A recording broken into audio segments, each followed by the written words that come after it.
Ayan, isang magandang tanghali po sa ating lahat mga ka-Oragon, mga kababayan ko.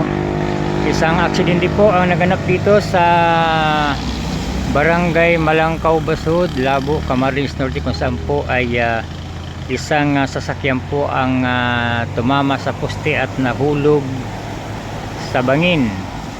Sa kasalukuyan po ay hinahatak na po ang nasabing sasakyan at itinataas na po dito sa ibabaw gamit po ang bako. Yan, meron na pong bako or crane para kabitan po ng ng chin block. Naiahaw na po yung nasabing sasakyan. Ayun po dun sa may banda po ng poste, dun sa may number 63. Isang kulay gold na sasakyan po ang nahulog sa bangin. Ayan, kaya medyo nagka-traffic po dito. Ito po ay nangyari kanina lamang umaga.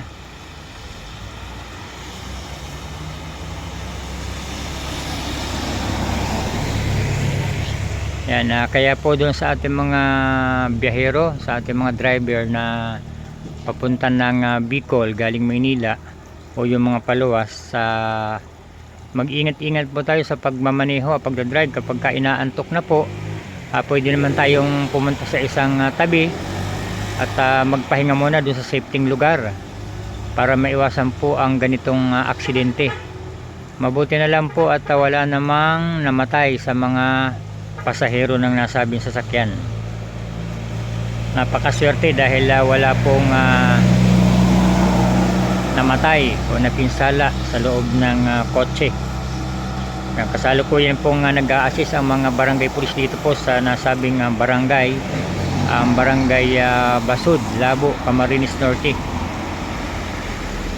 Ayan, naiahon na po yung yung sasakyan, andun na po siya sa gilid. Yun po yung may mga taong yun sa kanan, unahan ng L300 na puti. Ayun. At ginamitan po ito ng chin block para maiakyat.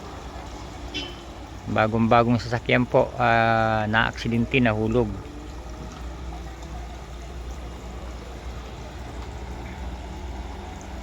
Kaya mga kababayan ko, mga biyahero, mga driver, ay paulit-ulit po kaming nagpapaalaala sa inyo na sana po kapag tayo ay medyo inaantok na, pwede naman po tayong magpahinga saglit at nang makalipas po ang antok. So ayan, marami po ang sasakyan. Yan po ang sitwasyon ngayon dito sa barangay Malangkaw Basud.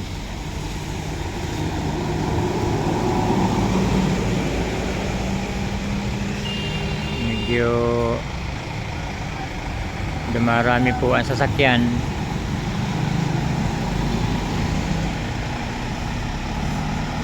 Swerte na lang po at wala naman pong wala bang walang namatay sa loob? Wala naman daw pong namatay sa loob. Wala namang nasaktan. Una tumama sa poste, tapos umatras. Nauna yung huling bumulusok. Kaya salamat sa Diyos dahil wala naman pong nasaktan sa mga pasahero.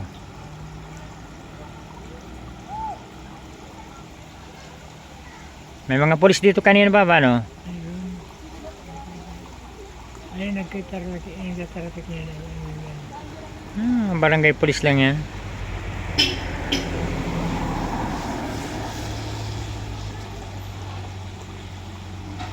Mga barangay pulis nag-a-assist ng traffic.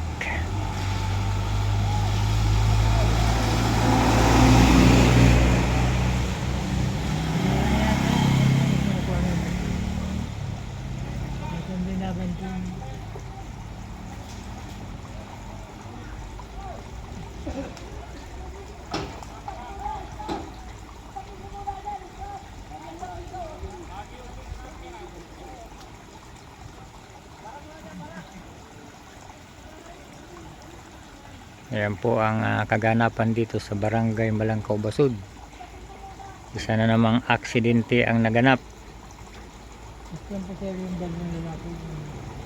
Ayon po doon sa mga residente na nakakita ay 3 po ang pasahero.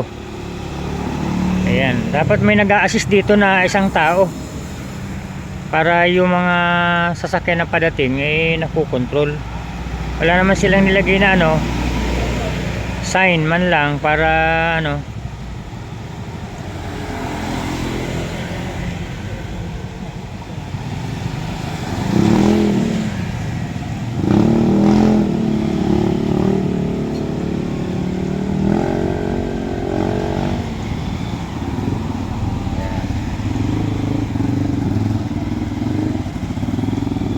kaya po muli paalaala po sa mga driver natin, lalo na po at malayo ang pinanggalingan. Kapag inaantok na po ay matulog, smaglit, pumunta sa isang lugar na safety para maiwasan po ang aksidente. Dito po ito sa Barangay Malangkaw Basud, Labo, Camarines Norte.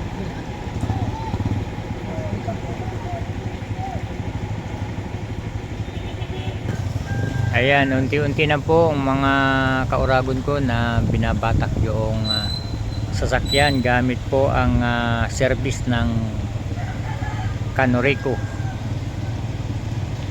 Ayan po ang hinahatak na po yung sasakyan para madala po sa ibabaw.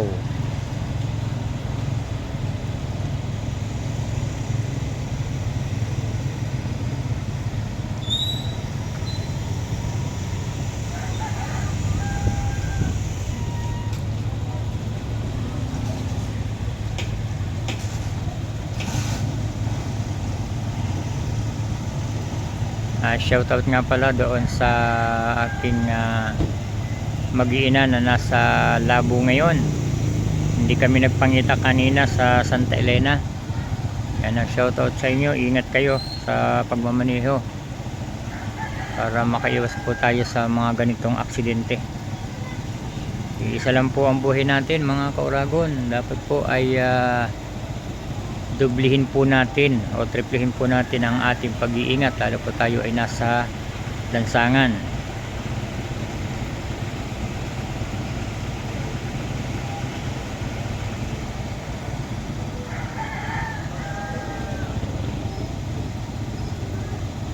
Yan pong may boom na yan po ang humatak. Yan po ay service ng Canorico. Ay nakasalukuyan ang pong hinahatak.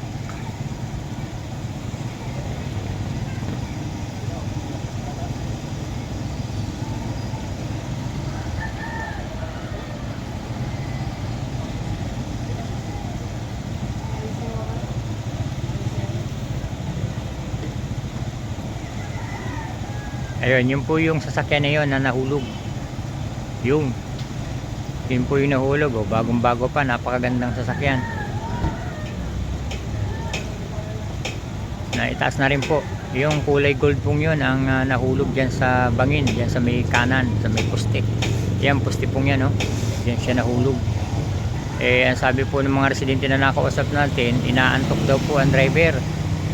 Napatabi at tumama doon sa poste, umikot at umatras, kaya nahulog doon sa kanang bahagi ng bangin.